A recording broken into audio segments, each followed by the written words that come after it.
plug your blog. Plug your blog. Thank you. It's on the Huffington Post, and it's called What is Probably on the Missing Tapes.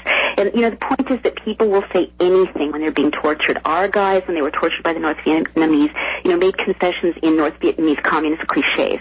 So much of the White House's hyped war on terror is based on these forced concessions where if we saw the tapes, we'd see people being electrocuted, their genitals being burned or slashed, people being hung from their wrists, their families threatened. We would confess to anything under those circumstances. Have you read the Army report about them raping them with battery acid? No, I missed that one. Read the Abu Ghraib General Tagumbu. He's the Filipino 3-star general. Read his report. Yeah. Okay. It's public. These things are horrible. It's like, the archives at Yad Vashem. The book I was using is documents the ACLU just got from a FOIA request. It's called Administration of Torture. And, I'll certainly go read that, but it's horrific enough. So, I don't know if these guys are guilty or innocent, but I do know that guilty or innocent people confess to anything under these circumstances. So, all I'm saying is it's not rational to rule things out without rigorous investigation. The second thing I want to say, and I'm willing to say this on the record, is that, there is such thing as consensus reality. I'm reading a book called Extraordinary Popular Delusions and the Madness of Crowds, which is an historical account of how, during the witch crazes, people believed that, and they said, all kinds of things that are just not physically possible. They collectively believed people were flying, or that they witnessed, people disappearing, or, animals talking. Mob psychology, militant enthusiasm. So my only point is I think that there is this tremendous unease about questions that haven't been adequately investigated. It's like in a family where there's a dysfunctional secret, and that in the wake of that there is this kind of collective consensus not to go there. And in a democracy, that is not healthy. What should we do? Any way you cut it.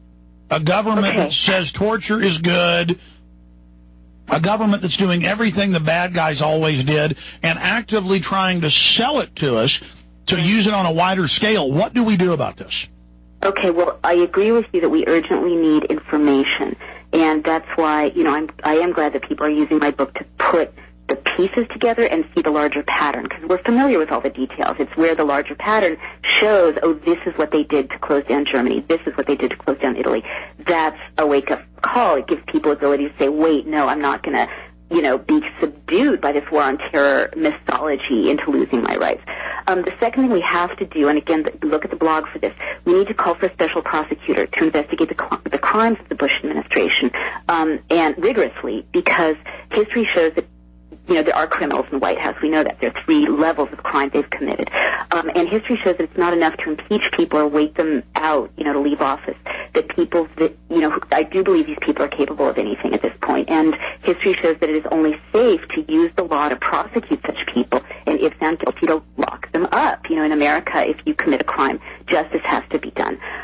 So we have to call for that. And the third thing we have to do is really, and this is almost a spiritual recommitment, we have to believe, each of us, that we are not going to tolerate this, and that we're not going to collude with it, and we're not going to side with, evil. That's right. That very well said. A daily commitment against tyranny, a daily commitment to support justice and liberty and transparency, a daily commitment to realize that tyranny is ancient. Tyranny is the norm.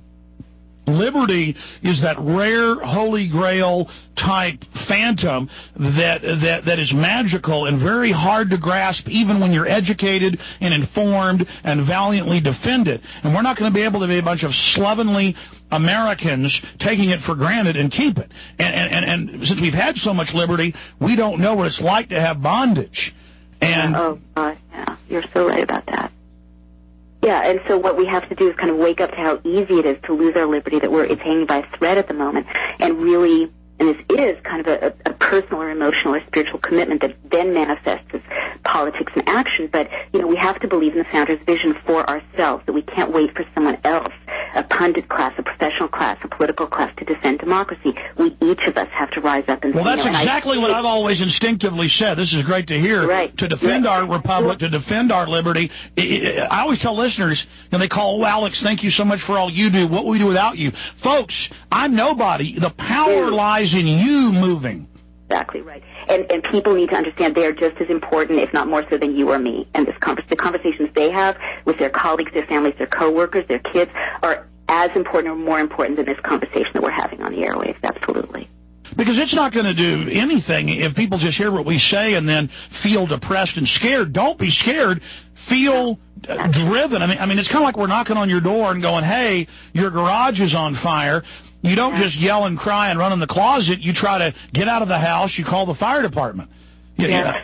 I have to say, I really hope people listening will reach out to, like, where's the church and synagogues and, where are they on this? Like, people of faith, I really believe that this is a call for people of faith. I mean, I happen to believe in God, and you don't have to take action about this, but I do believe that this is like the United States is being put to a spiritual test right now. Will we choose to collude with evil, or will we recommit to our really beautiful, virtuous American ideals? And I do believe that if we recommit to them on an individual level, I do believe we'll get help from, a higher power. I do believe that. Wow, providence. So you're calling on providence.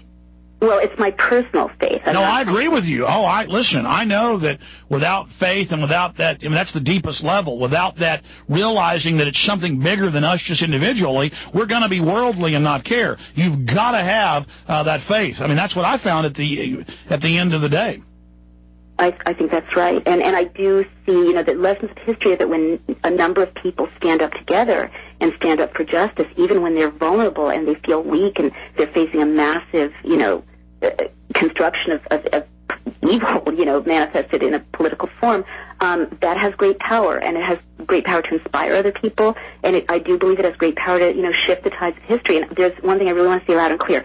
The historical record does show that you're right, Alex, that as a society is closing, we are most in danger, all of us, if we remain silent. But as scary as it is, if more and more of us speak out as society is closing, it is only that keeps us safe in terms of... And by the way, by society closing, the iron-grated prison bars are sliding down, folks. The drawbridge is raising up. And they are publicly, they say they want to arrest me all the time. National talk show hosts say it routinely. Imagine going to sleep at night when people with 10 million listeners apiece are on air saying, I need to be arrested.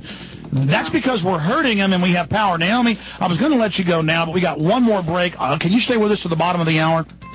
I will try. I should go back to my little guy as soon as I can. I understand. Okay, well, we've got a 3-minute break, and we'll come right back to you because I just want to finish up with a few other issues.